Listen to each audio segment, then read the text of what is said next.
Yeah, you asked about how it began. Yeah. In the, I think 89, 90. I believe it was 90. I started doing work for White Wolf Corporations. Okay. Werewolf the Apocalypse. Actually, Ars Magica. And then Werewolf the Apocalypse, and Richard Thomas was the art director. I owed him artwork, and I was late, and we used to have the convention civic center down in the University City area where Children's Hospital is. I was dropping off artwork, and he introduced me to this guy called Jesper, who's doing this new game called Magic the Gathering. Yeah. And they had this little table, and art cards were huge. I loved art cards. And Jesper saw my work and hired me on the spot and gave me all these alphas and betas, which I had no idea what they were. Of course, I had a 2-year-old daughter at the time, took them home, looked at them, was like, oh, these aren't art cards, these are, whatever, it's a game. Yeah. And gave it to my daughter and got completely destroyed. So I still kick myself for that. And I did my first set with Legends. That was 1992. But it was So a good time. they were making art for the game in '92, and it didn't even come out till '93. Yes. And they were making art for sets that hadn't even been released yet. Yeah. Wow, that's great. Yeah, Legends was a huge set, so it was nice. Ice Age, and then the game hit platinum. In 1 year, it went from 50,000 to 50 million.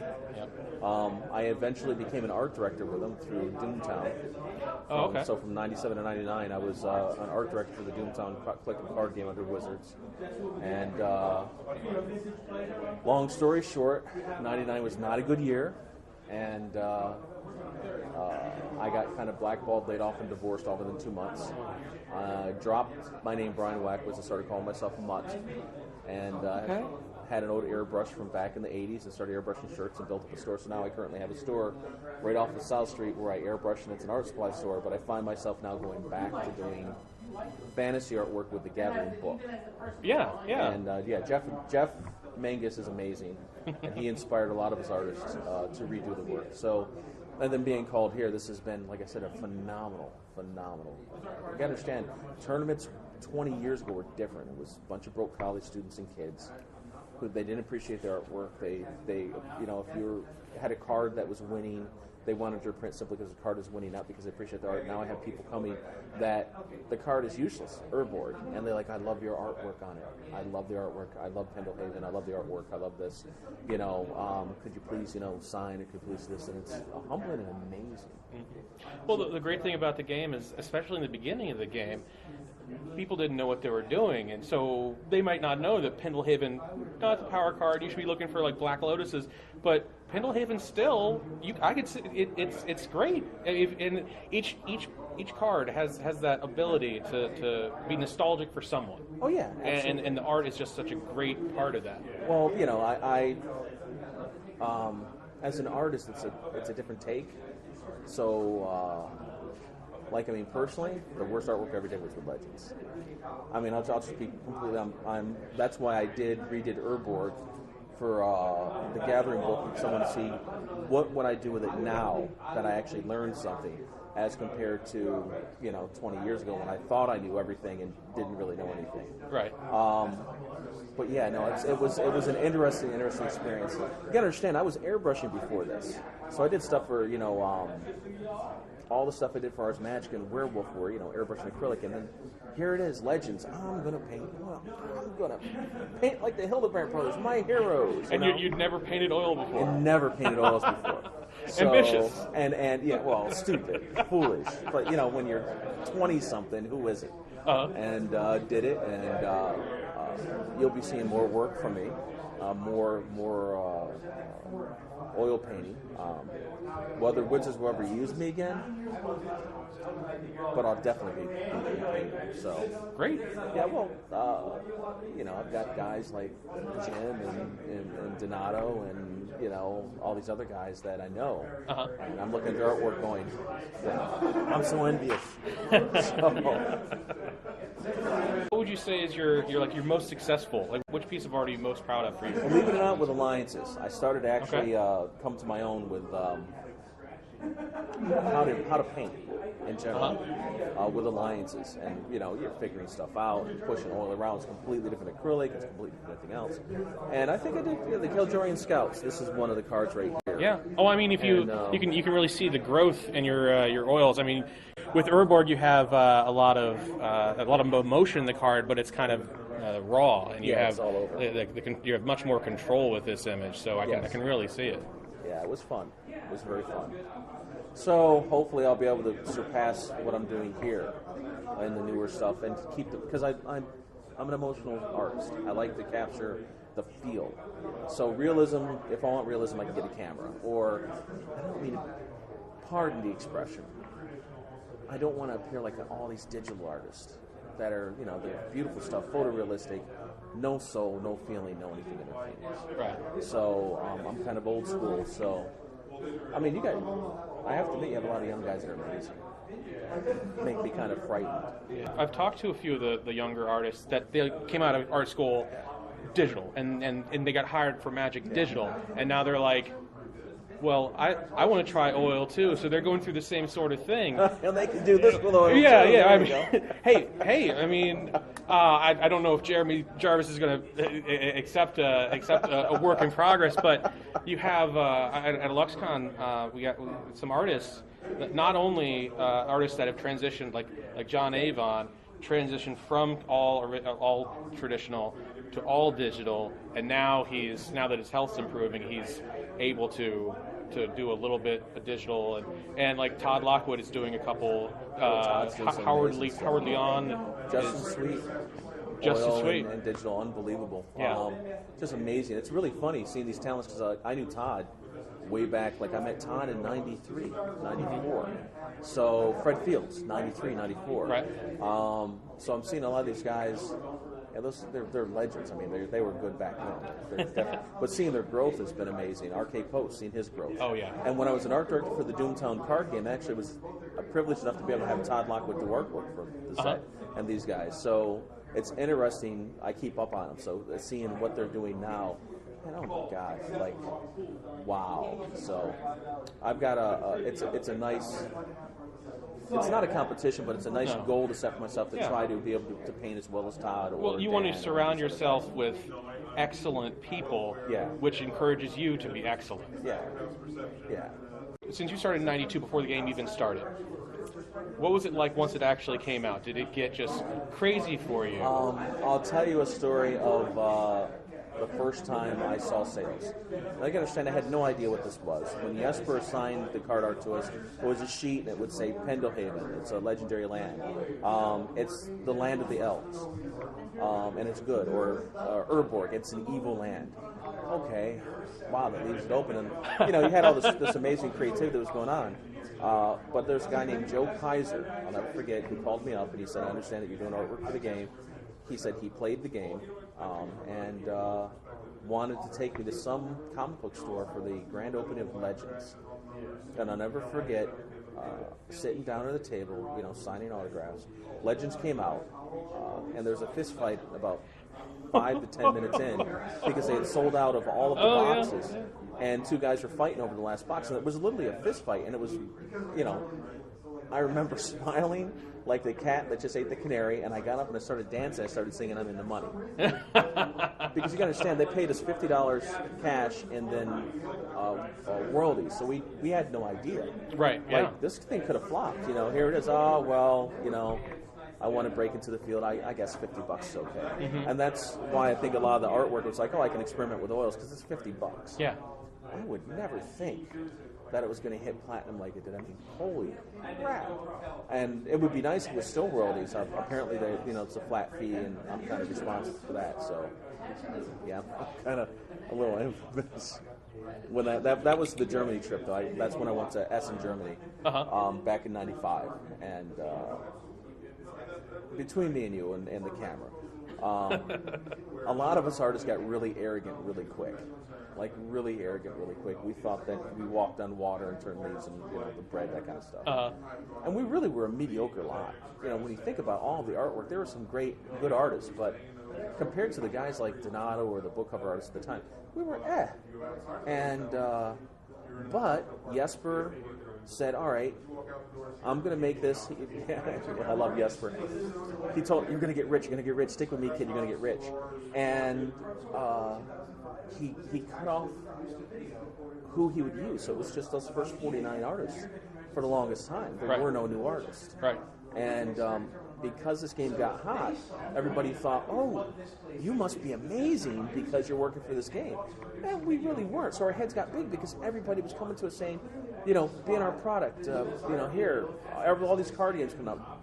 TSR. Oh, yeah, and they just exploded. You had like 150, 60 card games a year coming out. Shadow Fist, Galaxy, Galactic Empires, games that don't exist anymore. And what happened is the royalty checks, some artists were making more money than the president of the company. Oh my gosh. Peter Atkinson. Pete's amazing, great guy, but he was complaining because he had the deal, his company was dealing with these really arrogant artists and really demanding. And some of the artists, like, I was grateful. Like, thank you, but you had these artists that were like, oh, well, you're going to use me, you have to bend over backwards, and I want these rights, and you're going to this, and you're going to that. Instead of like, you're ruining it for the rest of us. And so we were in Essen, Germany, and I had talked to my friend Donato because I met Donato back in the day through a guy named Steve Ellis, and Donato's a very good friend of mine. When we were at a LuxCon, there was a convention, and Donato was talking about his, me. And he was like, someone came up to him, he saw you just surrounded by people, like, who's that guy? And they're like, oh, it's Bryon Wackwitz. He's like, what's he doing? That's how we got into Magic. Yeah. Because he saw you. It was really, really interesting. And I told him that, they would hire. So in Germany, I heard Peter and Richard were kind of mentioned they were getting, sick and tired of the arrogance of the artist. If I remember correct. And I remember taking them aside and saying, you can get book cover artists to do this. Royalties are so fantastic that you could, if you don't want to pay royalties anymore, pay $1,000. I can get a book cover artist for you, which I could back then. And I guess a couple other artists told him, Jeff talked to him, a couple other guys talked to him, and they decided to do it. So we're kind of, I have that legacy of infamy for no more royalties. Because royalties, you got to understand, royalties, which I never in a million years would have dreamed, were about $2,000 a card per card art. So imagine you have 30 cards that are being reproduced in a set. That's $60,000 you're getting every 3 months, or $40,000 every 3 months. Gosh. For work that you've done 6 months ago, I a year haven't ago. done work for Wizards in 15 years, and when they reproduce my artwork, now understand, now I have to actually actively have to hunt down the cards because they'll reproduce Pendelhaven and throw it in the box set and not say anything. So I have to find out 2 years later and go back to them saying, where are my royalties? Because I'm under old contract. But I still get about $2,000 a card. Like 15 years later. So the royalties were just, it was just, wow, a complete pain in the ass. But Wizards absolutely set the industry, and I'm grateful for Wizards for that. I was an art director for them. I would, wouldn't mind doing work for them again now. I'm happy. Yeah, Peter has a blog, and he's posting about the capital structure of the original Wizards, and he was talking about some of the just how the stock, like what it was and what it eventually sold for. And I can understand because I know didn't some of the artists get like stock in addition to the royalties and the $50? It was $50 plus stock originally. Yeah. And my original contract with them said $50 plus stock. And then they sent me another contract saying, like, a couple of weeks after I sent it and saying, no, we don't have any more stock to give you. Oh. And then people saying, well, I'll sell you stock at $15 a share. And me going, that's too expensive. So expensive. What are you doing? That. Oh, fine, And then they sold it, and I won. And I'll never forget, I love Melissa. Melissa, her husband came to me and goes, yeah, we sold our stock. We're going to retire soon. I was like, fuck you, pardon my French, but I met a great bunch of people, like all of the Magic artists, I have to say, from the original crew. Anson, phenomenal, amazing. Tidin, amazing guy. They used to, they'd see me, hey, Mom, what's up? And I'd be like, who are you? They were so outgoing and so like laid back and just so amazing. And you know who I have to say that I missed the most out of this whole thing? Believe it or not, Peter Atkinson and Richard Garfield. Because I knew Richard and I knew Peter. And Peter looked like me. He does. So it was like the Lost Brothers. I remember when we were in Germany getting on the bus and looking at each other like, and everybody looking at us. And so, yeah, it was cool. But he was amazingly laid back and amazingly cool. And Richard Garfield was like, wow. I have to say I am the better person for knowing both of them. And let me say on camera to you that and you can break the fourth wall if you'd like to. Okay, yes. This, rest in peace, Quentin. Quentin was a good friend of mine, and his death really scared the shit out of me. We had a lot in common.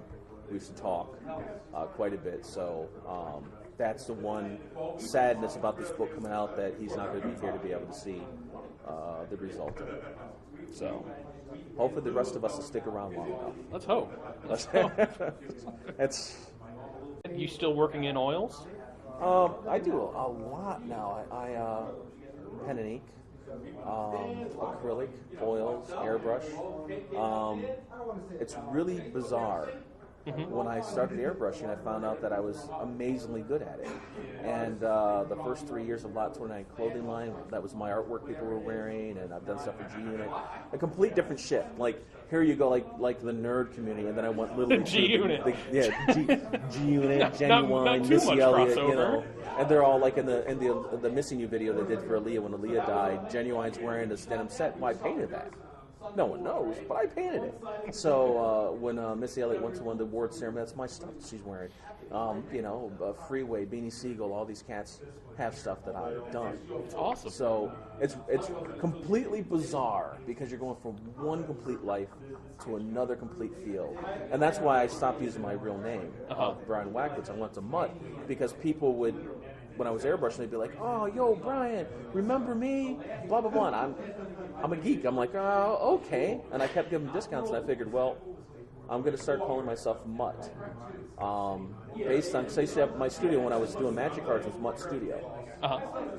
So I said, and if they know my real name, they're my friends. And then it just grew and grew, and over the years, I've been forgotten as Bryon Wackwitz and known now as Mutt.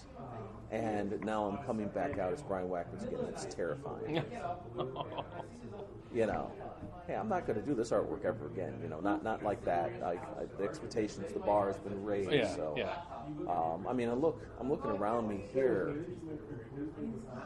When you were talking about the digital, the hyper-realism, luckily in the last two sets they've brought it back, and I hope they keep on doing it, because when you limit yourself to the hyper-realistic, hyper-digital template, you miss out, because there's art is so much more than just that. I was looking at some of the cards recently, and this isn't for me. This is from what I've been hearing from people who play the game.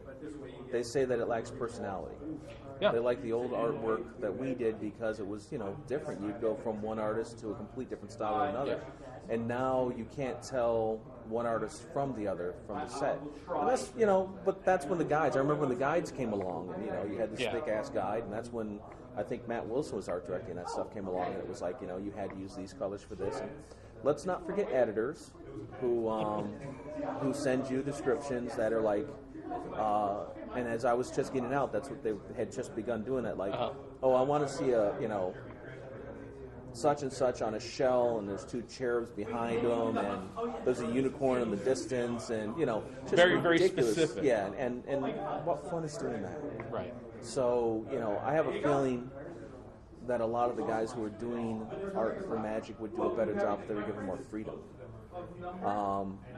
Keep the style guides, keep that, but let the artists have freedom. Yeah. You're going to get a much better. When I was art director for Doomtown, my editors did the same thing for a far cheaper price. And I would tell the artist, don't mind this description. There's the name. Have fun. Keep it to the spirit of the game. The game is, X, Y, and Z. I got Donato did a piece. Lockwood did work. Post did work.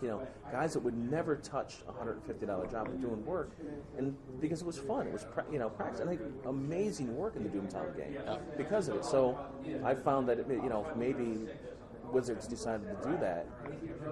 Well, let me be honest. If Wizard hired us for first 49 back, which they didn't do for the 20th anniversary. Have you talked to Jeff yet? Interviewed him?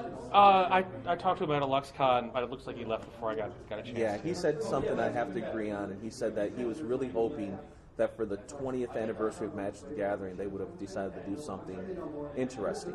Right. And we were hoping that they would do kind of maybe a throwback set with us original artists, redoing our artwork. Kind of like I know they did Time Spiral, which was, and they brought back at least a couple cards from all the older. It would have been nice if they had just commissioned us to redo the artwork that we originally did.